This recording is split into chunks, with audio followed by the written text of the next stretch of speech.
Tiga tersangka penodongan yang biasa melancarkan kejahatannya di kilometer 12 Palembang ini, masing-masing John, Rocky, dan Deki, ditangkap polisi dari Polsek Sukarami, Palembang. Ketiganya diburu polisi setelah banyak laporan yang diterima karena ulah ketiganya. Para tersangka menggunakan senjata tajam saat beraksi untuk mengancam korbannya.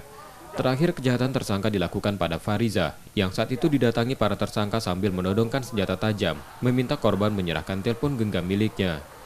Jadi modusnya mereka memanggil korban, meminta HP dari korban.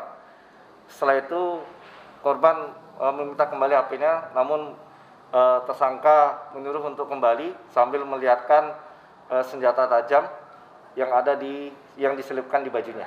Ini merupakan anak-anak pang yang meresahkan juga, supir-supir yang sering minta-minta juga, jadi kita amankan. Kini ketiga tersangka ditahan di tahanan Polsek Sukarami, Palembang, dan terancam hukuman 5 tahun penjara. Rizky Oktora, Muklas Diferensial, Kompas TV, Palembang, Sumatera Selatan.